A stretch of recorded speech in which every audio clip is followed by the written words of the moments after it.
¿Para qué tú valorizas? Vas a tener un valor estimado más o menos de cuánto va a costar eso, pues. ¿Y para qué? Es que esa información tú lo vas a derivar ¿a quién? Al área que maneja la plata, presupuesto. Y ya están pues en la mano de la programación y formulación para que sea incluido en el proyecto del presupuesto institucional y de ahí pues hacer los ajustes que corresponden. Ahora, una vez aprobado el presupuesto institucional, el órgano encargado de contrataciones, es el que va a hacer un informe sujetando las contrataciones de acuerdo al presupuesto, de acuerdo asignado. Y si pues hay que priorizar, se priorizará, y el órgano encargado de contrataciones es quien hará este informe, sujetándolos ahora al presupuesto institucional. Ahora, vamos a ver luego del contenido. Entonces, aquí estamos viendo sobre el plan anual, sobre que ya se aprobó el presupuesto también y ya se está ajustando las contrataciones. Ya tenemos, entonces, ya se aprobó el presupuesto y luego vamos a ver que el plan anual se va a aprobar dentro de ¿cuántos días? 15 días hábiles del aprobado el presupuesto institucional y se divulgará dentro de los 5 días hábiles luego, ¿de acuerdo? ¿Y cuál sería el contenido mínimo a grandes rasgos del plan anual? El objeto de la contratación. La descripción de los bienes, servicios u obras,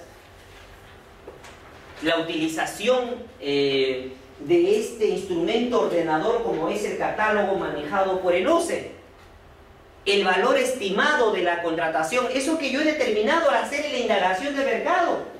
Y luego vamos a ver, dicen que luego en la norma dice que hay estudio de mercado. Salud. Dicen que luego hay estudio de mercado. Vamos a ver que yo también creo que lo que se hace luego también casi nada se diferencia de esa indagación por la manera como se utilizan las fuentes. Entonces, tenemos ya un valor estimado de la contratación. Ya vamos a ver que, miren, estamos ya acá el plan anual. El plan anual, no confundir la programación que ya se establece en el plan anual, su contenido mínimo, con lo que, por ejemplo, ya ese valor estimado, luego, cuando se va a realizar la convocatoria. ¿Se entiende, señores? ¿Al fondo entendemos? Si alguien se queda, por favor, díganme. La idea es que todos entendamos, ¿sí? Me dicen repito, yo encantado repito, ¿sí? Por favor. Entonces, y para los que ya están metidos en contrataciones, no se me aburran, es una parte teórica, lo sé. Y luego vamos ya, dentro de breve, a entrar a lo que son expedientes de contratación. Y entrar a precedentes. Entonces, el valor estimado de la contratación. Oiga, ¿qué pasa si, por ejemplo, cuando yo establezco mi valor referencial, luego, pues, porque acá también hay la fecha probable de convocatoria, ¿no es cierto? Por ahí está, la fecha prevista para la convocatoria. ¿Cuándo fue? Marzo. Y en marzo, por ejemplo, se hará el requerimiento. Ahí se va a hacer un estudio de mercado. Se va a establecer el valor referencial. ¿Qué pasa si ahí el valor referencial difiere en más del 25% de este valor estimado? Ahí el plan y cambia el tipo de proceso, ahí el plan anual se modificará. Señalaremos también el tipo de proceso, el contenido mínimo, ¿de acuerdo? El tipo de proceso y su valor estimado, así como la modalidad de selección. Oiga, el tipo del proceso. ¿Cómo se determina el tipo del proceso? Ya vamos a ver, el tipo del proceso se determina pues por el monto del valor referencial, que es un monto, y ahí vamos a identificar por unos montos establecidos en la norma de presupuesto y vamos a identificar, oiga, por el monto, esto es una ADS, esto es una algoritmo de menor cuantía, esto es una licitación pública, por el monto y por el tipo de proceso. Ahorita me acaba de llamar justo un alumno y me dice, voy a hacer trajes típicos. ¿Qué cosa es? ¿Un bien o un servicio? ¿No? Interesante. Voy a hacer un servicio. Quiero contratar trajes típicos y él está en Huancavelica, pero hay servicio o bien, por ejemplo. Ahora, a todos nos queda claro, pues, cuando es bien o es obra, es licitación pública para los que recién están ingresando. Y cuando son servicios, es consultoría de servicios, perdón, concurso, ¿no es cierto? Si es servicio, es concurso. Consultoría de servicio, concurso. Ahí, ya pues. Hace una obra, a licitación pública, ¿no es cierto? ¿Ah? ¿Un bien o un servicio? Un bien. Mire, ahí en ese caso me parecería, pero ¿cuál es la figura a utilizar? La figura de la mayor incidencia porcentual. La figura de la mayor incidencia porcentual. ¿Qué quiere decir? Que usted, acá tenemos bienes, acá tenemos servicios.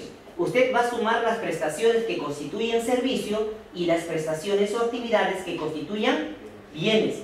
El que sea mayor, ese determina el proceso. Mayor incidencia porcentual. Yo sé que hay muchos ejemplos que muchas veces he visto que se tratan de traer abajo esto, pero yo les aconsejo ajustarse a esa definición, porque usted, por ejemplo, determina mal el tipo de proceso, frito, porque eso es nulo y al pobre comité le dan de alma. Entonces, figura de la mayor incidencia porcentual, que funciona así, básicamente en el criterio, en lo que hemos estado estableciendo. Ahí usted haga la suma de las prestaciones que constituyan bienes y las prestaciones que constituyan servicios. El que domina, eso es. Quiero contratar una estatua, ¿será un servicio o un bien? ¿Ya? O quiero, por ejemplo, comprar una máquina de rayos X. Quiero empotrarlo aquí, quiero romper columna, empotrarlo ahí grande, obra civil, pero también quiero darle mantenimiento. ¿Cuál es el tipo de proceso? Hay una mixtura de procesos. Figura de la mayor incidencia porcentual. En el caso del compañero, ustedes han visto esos trajes típicos, la tela pues es tremendo, ¿no? Su confección, y efectivamente predominaba el del bien y se sacó con bienes. Ahí, para el caso en concreto, porque los trajes típicos, ustedes ya saben, esas que se utilizan en las fiestas costumbristas, son pues sumamente caros, ¿no? Esta figura de la mayor incidencia porcentual ya también está recogida en el pronunciamiento 183/2012 DCU, página 2. Y les voy a dar, bueno, para que la página todavía, porque un pronunciamiento puede tener tranquilamente 25 hojas, 20 hojas, para que no busquen todo. Así ya les dije cómo van a buscar. Si usted busca el pronunciamiento 183/2012-DSU, ¿de acuerdo? En la página 2, ya está, ¿ve? Para que vaya de frente, para que ella no tenga justificación para no buscar. Está este tema de la figura de la mayor incidencia porcentual. Figura de la mayor incidencia porcentual, ¿de acuerdo?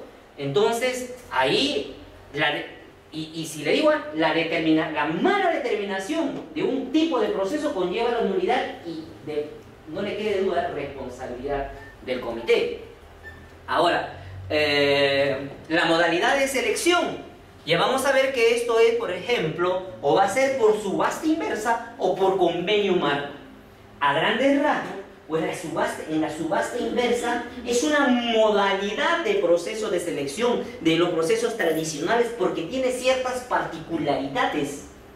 Por eso se le llama modalidad, conjuntamente con el convenio marco. Ya se verá en un determinado momento de la subasta inversa, pues ahí las entidades contratan bienes, servicios que se le llaman comunes. Por ejemplo, si yo compro gasolina, eso es lo mismo en ese grifo de acá, de allá, y ahí solamente se discute el precio, nada más se discute el precio. Y en esa subasta inversa, pues Primero, cuando una entidad o logística recibe un requerimiento, tiene que ver si ese bien se encuentra en las fichas de subasta inversa o en los catálogos, ¿no es cierto? Primeramente tiene que ver eso. Tiene que ver eso. Ahora, si encuentra, por ejemplo, en subasta inversa, está obligado a utilizar esa figura luego de 30 días que esta ha sido publicada, esta ficha. Y en convenio marco es inmediato el convenio marco. Y si a veces está en los dos, tiene que ser por convenio marco. Ahora, en subasta inversa, pues, ahí se tiene, antes de subasta inversa, bueno, vamos a convocar un proceso donde una particularidad del proceso es que no se va a discutir las especificaciones técnicas. No habrá propuesta técnica como el proceso clásico, sino solamente se va a discutir el precio nada más. Y el precio menor es el que gana. En subasta inversa tienen que haber dos propuestas válidas. Ya veremos qué significan válidas. ¿De acuerdo? Tiene que haber dos para que se otorgue la buena pro. Si no, es cierto, en un proceso clásico basta que caiga uno para que se le dé la buena pro. Tiene sus particularidades esta figura. En el convenio marco, pues, ahí lo que el OCE es el encargado de seleccionar a los proveedores, ¿de acuerdo? Con quienes en su momento podrán celebrar un acuerdo de convenio marco a efectos que éste tenga el derecho de incorporar en los catálogos su empresa, los productos, ¿de acuerdo? Y las entidades, pues, ya cuando quieran comprar algo, útiles de escritorio, por ejemplo, ya ahí está, lo compro de frente. Y es un tema también, acá tiene su particularidad de convenio marco. Sobre la fuente de financiamiento, bueno, eso ya nosotros sabemos. La fuente de financiamiento, pues, en el plan anual se incluyen todos los procesos, independientemente pues que sea pues, Petroperú o que sea realizado por una encargatura. Todos los procesos van en el plan anual. Todos los procesos van en el plan anual. ¿De acuerdo? Y la fuente de financiamiento tenemos, ¿qué cosa? Presupuesto, recursos ordinarios, ¿no? ¿Qué más? Propios, los canon, ¿no? El canon que se le da al interior del país por sus riquezas naturales, ¿no es cierto?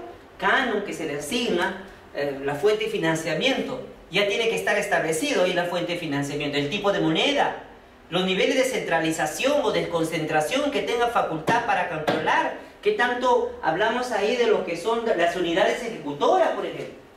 ¿No? Las unidades ejecutoras, por ejemplo, el Ministerio de Salud, una unidad ejecutora es un hospital, por ejemplo, o del MINDES, una unidad ejecutora era el PRONA, que ya cerró, ¿no? Ellos tienen facultades independientes para asumir compromisos, a realizar pagos, convocar, ellos mismos aprueban las exoneraciones cuando es unidad ejecutora, tiene autonomía administrativa, autonomía presupuestal, es interesantísimo. La fecha prevista para la convocatoria, eso es lo que tampoco menos se cumple, ¿sí o no? Convocan en marzo, no, fecha prevista para marzo, abril. ¿Cuándo convocan? Noviembre. Y eso es año tras año. Año tras año ocurre eso. El año pasado también ocurrió. Yo les apuesto que este año también va a ocurrir. Todos los años ocurre eso. Noviembre todo el mundo se desespera para convocar. Y ahí, ¿cómo se quiere medir la eficiencia? ¿Qué tanto has convocado? La eficiencia no se mide ahí con tanto has convocado del órgano de contrataciones o de qué tanto has gastado la plata, sino qué tanto has cumplido las metas. La fecha de la convocatoria no es lo mismo, pues, este bien, a ver, en marzo, a ver, este bien en fines de noviembre. ¿Ah? ¿No es lo mismo, sí o no? Acá hay más demanda, ¿no? Acá las condiciones contractuales ya es otra que aquí. y muchas veces en perjuicio de la entidad. Y es un tema también que año tras año siempre pasa. Entonces, es lo que les señalaba, que se incluyen todas las adquisiciones con independencia del régimen que las regule. Oiga, usted puede ser de Petroperú, de cualquier régimen, ¿de acuerdo? Aquí es otro tema. Lo único que no es obligatorio establecer en el plan anual es la adjudicación de menor cuantía no programable. ¿Cuándo una de adjudicación de menor cuantía es no programable? Cuando no pudo ser prevista hasta antes que se apruebe el plan anual. Pero siempre he visto que pues estas menores cuantías son recontra programables, previsibles, pero se le llama no programable. ¿Por qué? Porque en el expediente de contratación, ¿qué pone? No programable. ¿Y cuál es el sustento? Porque no pudo ser previsto. ¿No es cierto? Muchas veces se argumenta así, ¿no? Se burla, pues, de uno, a veces uno se burla del ordenamiento jurídico con ese tipo de argumentos, ¿no? A veces estas menores cuantías son súper programables, pero como no lo programaron, por un tema de inobservancia o de descuido, lo llaman no programable. Lo cierto es que cuando solamente no es facultativo incluir el plan anual, cuando no es programable. Y cuando no es programable, cuando no pudo ser previsto antes de la firma del contrato. Me acuerdo conocí una persona que se metió en problemas, sacó un no programable y auditoría dijo, a ver, trae tu expediente. ¿Y qué encontró auditoría? Encontró un requerimiento antes de aprobar el plan anual. ¿No es cierto? Cayó, ¿no? Por vivo cayó. Después dicen, no, auditorías son malos. No. También hacen su chamba, es tratar de sustentar nada más. Sustentarles. Y por supuesto, sustentarles bien también, ¿de acuerdo? Muy bien. No programables. Bueno, sobre la aprobación del plan anual, aquí tenemos que es una facultad delegable, en principio del titular de la entidad, pero delegable. Las únicas facultades indelegables en el titular de la entidad es la nulidad de oficio. Eso no es delegable. La aprobación de exoneración, eso tampoco es delegable. ¿Qué más no es delegable? La aprobación de adicionales de obra tampoco es delegable. La decisión de encargar a una entidad privada o internacional o entidad a efectos de que encargarle que realice un proceso de selección, eso tampoco es delegable. Las demás figuras son delegables. Aprobación de plan anual, delegable. Recurso de apelación, delegable. Cancelación, delegable. Entonces hay que ver esos temas también. Entonces, en esta función delegable, la aprobación será 15 días hábiles siguientes de aprobado el presupuesto institucional. 15 días hábiles siguientes de aprobado el presupuesto institucional. Luego se publica en el SEACE un plazo no mayor 5 días hábiles de aprobado, incluyendo documento de aprobación. Hay situaciones pues en que las entidades no tienen internet, aquí hay un tema que pueden enviar mediante otros medios y luego también el OCE le dará la publicidad que corresponda. Aprobación del plan anual. Aprobación del plan anual. Ahora, estaba con eso más o menos, y luego entramos en algo bien interesante que es el expediente de contratación. Sobre la modificación del plan anual. Y acabamos de decir que, oiga, aquí es otro tema. Esta modificación pues se supone que es la excepción, pero a veces la regla, ¿no? Hay pobres planes anuales que 30, 40 veces los modifican, ¿no es cierto? Pero a veces es por un tema de mala programación y se pues trata de forzar la figura a ver que estamos en una de estas, ¿no es cierto? Como yo soy vivo, utilizo pues siempre, trato de forzar la figura ¿no es cierto? Entonces tenemos que la modificación de plan anual es, digamos, claro, por asignación de presupuesto. Oiga, me dieron más, y yo en la etapa de programación tenía cierta cantidad de dinero y ahora me es una inyección de más dinero. Razonable, ¿de acuerdo? O por reprogramación de metas institucionales. Yo tenía en mi plan anual una consultoría de X, ya no quiero esa consultoría, quiero hacer otra determinada objeto contractual. Ahora, ya les indicaba, ¿qué pasa? Acá está el plan anual, acá está el valor estimado, ¿se acuerdan? Acá está el valor estimado. ¿Cuándo dijo que se iba a convocar? Fecha de convocatoria, en marzo. Vamos en marzo. En marzo ya vamos a ver que hay un estudio de mercado que va, entre otros, determinar el valor referencial. ¿Qué pasa cuando este valor referencial difiere de este valor estimado en más del 25%? Y esto cambia el tipo de proceso. Si cambia el tipo de proceso y modifica en más del 25%, señores, se modificará el plan anual. Claro, pues, oiga, no, tú no vas a hacer que acá tengas una adjudicación directa selectiva. No, tú tienes una adjudicación directa selectiva. Tienes una adjudicación directa selectiva y tienes una adjudicación directa selectiva. Tienes una adjudicación directa selectiva. Tienes una adjudicación directa selectiva. Y luego, con esta modificación es una adjudicación directa pública, ni hablar, pero no vas a hacer que tienes una adjudicación directa, no vas a hacer que tengas una adjudicación directa selectiva, ¿de acuerdo? Y vas a convocar a una adjudicación directa pública. Por eso se tiene que modificar el plan anual. Y las evaluaciones que tienen que haber, en principio, semestrales, ¿no? Donde no se debe evaluar, pues, qué tanto has convocado, ¿no? Qué tanto has gastado la plata, sino qué tanto has cumplido las metas. Ahora en el plan anual, si tú tienes en el plan anual, por ejemplo, estás hablando del 2003 y un proceso ha quedado desierto, tendrás que incluirlo en el de 2013, señalando pues que deviene de un desierto. ¿O qué pasa si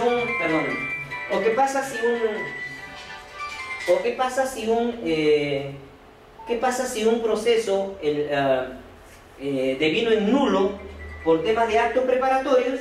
También, si persiste la necesidad, entonces el 2013 precisar en el plan anual o que viene un desierto o que deviene de un nulo. Ahí en el nuevo plan anual, pues de alguna manera establecer todo ese tipo de procesos. Señores, de alguna manera son las grandes ideas sobre el plan anual. Tenemos otra figura que es este expediente de contratación. Este expediente de contratación, ¿de acuerdo?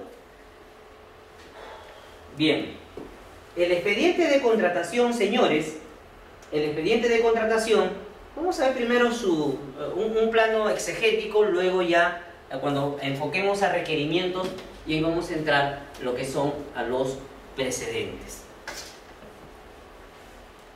Bien.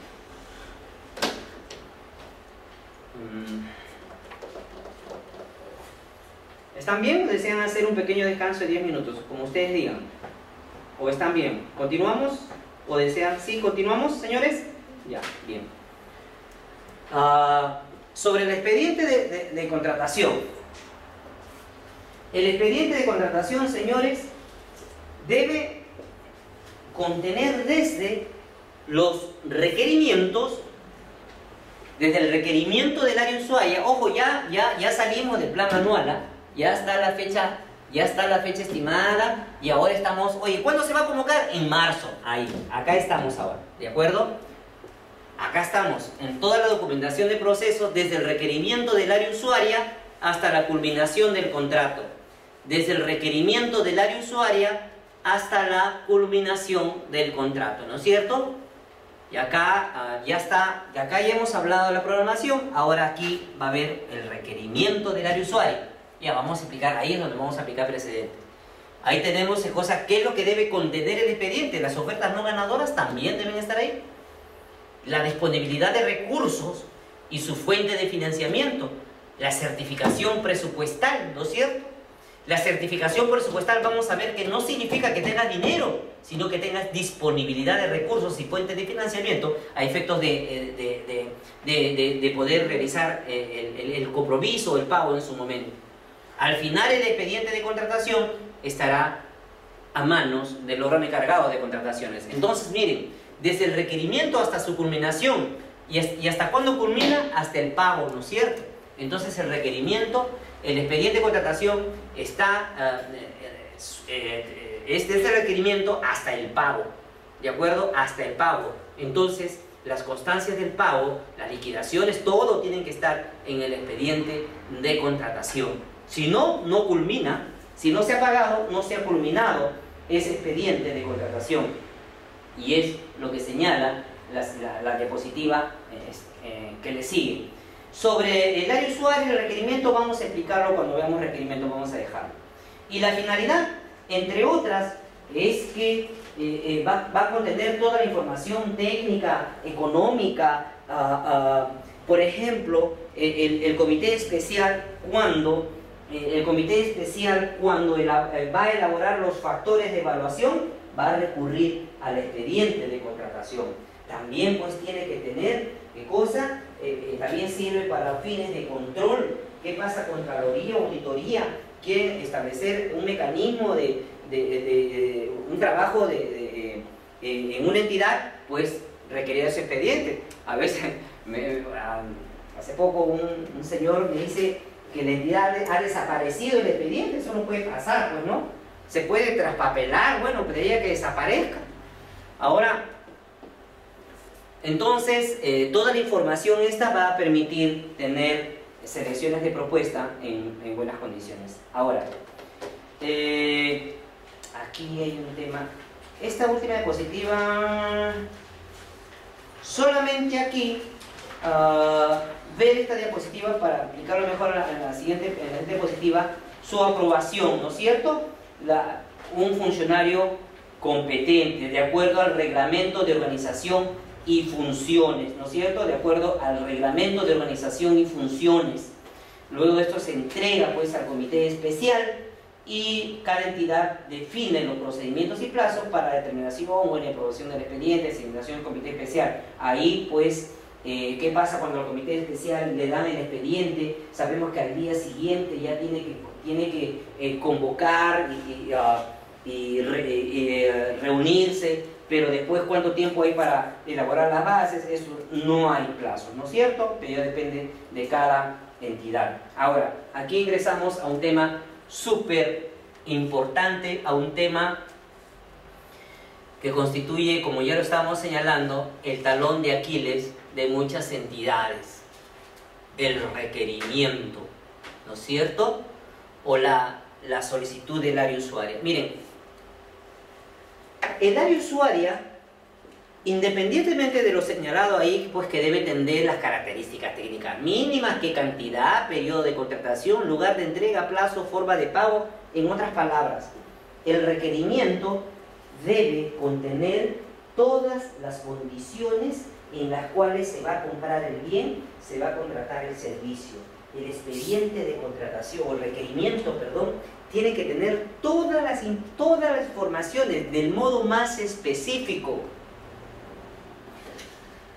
Si usted elabora un requerimiento muy genérico, cuando el órgano encargado de contrataciones va a realizar el estudio de mercado y a pedir cotizaciones, el que cotiza va a señalar precios que no se condicen con la realidad, porque tendrán unos requerimientos